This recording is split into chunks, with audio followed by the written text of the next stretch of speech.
Good news here at the Basin Reserve this morning, particularly if you're going to be out and about in the weather. The wind has abated somewhat. There's still a little breeze coming down from the harbour across the Basin Reserve, but it's world standards really, and so everyone can have a good day, particularly the bowlers, because they can operate effectively from both ends without. It's a far better day to be out in the middle of the Basin Reserve. It's a day for the swing bowlers, perhaps, Rigger. Good morning to you. We're going to see Daniel Vettori start, but the ball might swing a little bit more today, although it is almost 50 overs old. I actually thought it was starting to reverse swing a little bit. I thought James Franklin was getting just a little bit. Probably not at a quick enough pace, but good morning, everyone. Good morning to you, wherever you're watching this around the world. Yep, so we'll start with Daniel Vettori. I think we has to, because he's got one ball to bowl, Simon. Yeah, couldn't exactly start with anyone else. Of course, a wicket of Tofi Kumar on the 5th ball of the last over of play last evening. And Yunus Khan, terrific average, terrific record. Most experienced of this Pakistan lineup. 134 for 2. Yeah, terrific record, but out of form.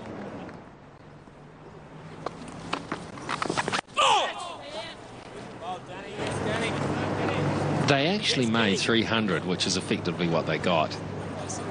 Look easy. They were never in trouble. They had it under control the whole way. It was a great way to start that series.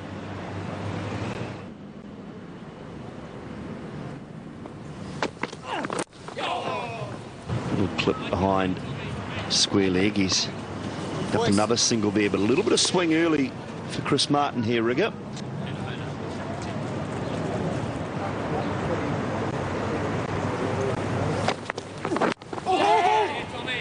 A quick single and a good single.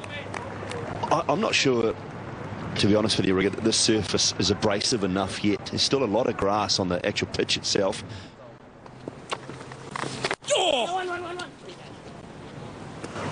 Yunus Khan, very new to the crease. He's on 3. Azhar Ali, 64. And a good innings from the young man. There's no one there. Should pick up at least 2. Arnell after it. Ballers in, ballers in. Probably pick up 3. No. Don't want to go.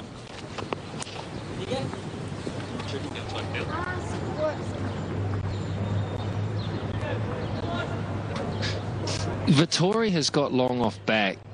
I don't mind that from an attacking perspective, because cover there to the left of the screen is actually quite close. So if he's thinking, trying to get a little aerial shot, a ball like that being pushed down to mid-off perhaps, and if he doesn't quite get it right, he's bringing cover into play for a catch. That may be the thinking at the moment with mid-off back as well. It means that cover can come in closer and be in almost a catching position.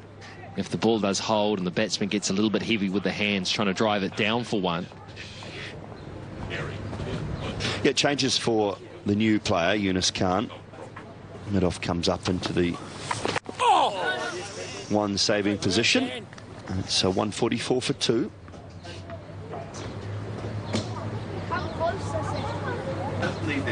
To me, both these players look like they play with fairly hard hands. Tim McIntosh, the New Zealand 12th man.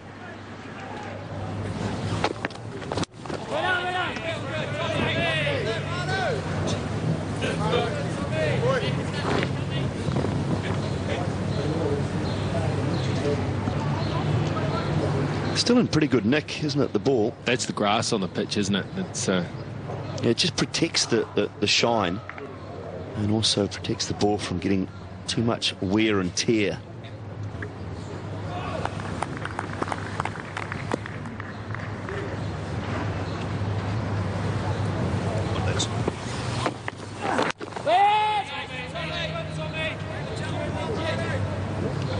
Yeah, interesting thing you bring up there, Rigger, about McIntosh being a batsman, opening batsman, and being left out of this test match side. Of course, Daryl Tuffy was brought into the 13 as well for cover. Daryl Tuffy going back to play for Auckland in domestic cricket, 50-over cricket. Tim McIntosh not required by Auckland in 50-over cricket. No, that's right. A little bit of swing, but well played. Well, he's not seen as a one-day cricketer, is he? Even at the provincial level. Yeah, well, is that a surprise, though? He's not even seen as a... No, it's not a at surprise. Provincial level? They've tried him. There was even the thought that even though he wasn't seen as... Well, he was seen as an outside selection for Auckland, that maybe it would help New Zealand's test match cause if he was to play a few one-day games for Auckland. But he didn't really take his opportunity when he was given them. It's just not his game. So he doesn't play 2020 cricket. He doesn't play one-day cricket for Auckland. All he really plays is test match cricket for New Zealand. And four-day cricket, of which he's not playing any of. Off the edge and out. Martin coming back in to Azarali. He could not get his hands or his bat out of the way of it. And Ross Taylor picks up the catch. That first slip. Boy, good piece of bowling this. He had been persevering with the odd short one as well. He's come out fairly aggressive and intent, Chris Martin, and that is a really good line. It just followed him. And instinctively, to stop it hitting him, all he could do was just run it into the hands of Ross Taylor. So Azhar Ali is out for 67. It's a big wicket for New Zealand because it means 2 new players will take the crease. 144 for 3. Well, New Zealand have picked up their first wicket this morning, and that brings the Pakistan skipper Misbah ul Haq to the crease. 2 legs there. Just the 23 matches, averaging just under 40, a couple of hundreds and 8 50s. In reasonable form on this tour so far. Up 100 in the warm-up match at Cobham Oval and Whangarei.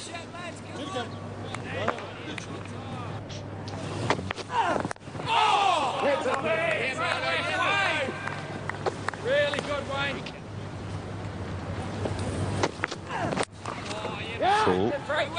Oh, that's opportunity to get off the mark, not taken. A wicket maiden, 144 for 3. Goodness gracious.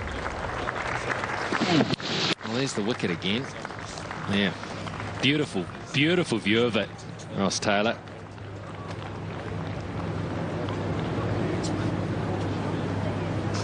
As easy as they come, really, in terms of catches in a match.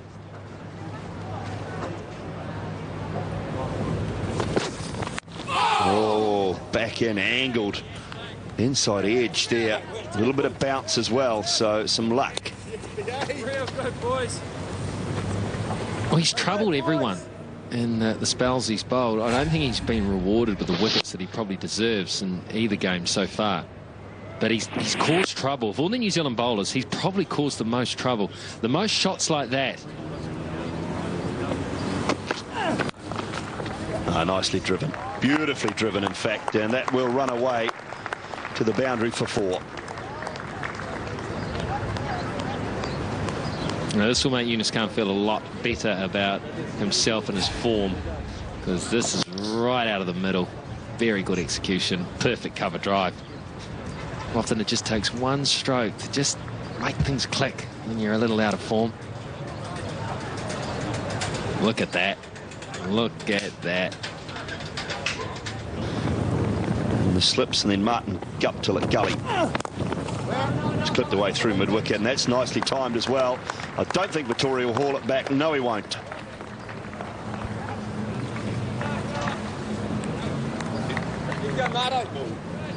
One through the offside, one through the onside. Got in a really good position there. Didn't play around his front pad, so the balance. And often when you're out of form, your balance is all over the show and you fall over shots like that and they hit you in your pad and you missed out, or you get it down to fine leg for 1 as opposed to hitting it through the onside. Just straight onto leg stump. And good running, very good running. Misbah got back very quickly for the second run.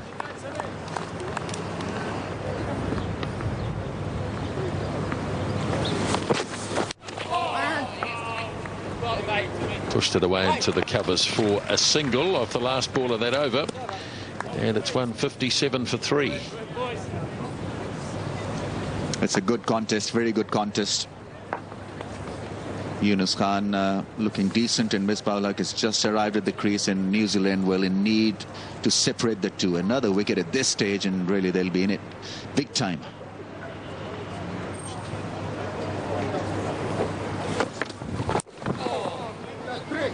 Nicely turned away.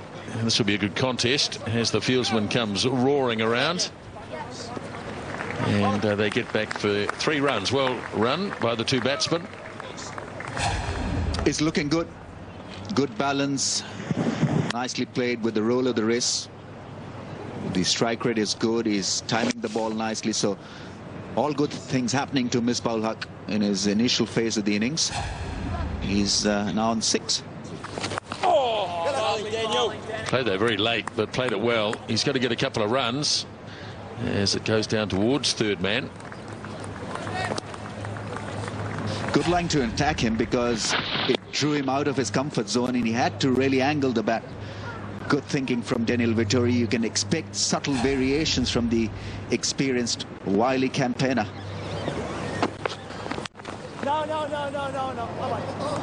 He didn't want to run initially. He was prepared to wait and see what happened with the fieldsman. And in the end, picked up a couple of runs, Yunus Khan.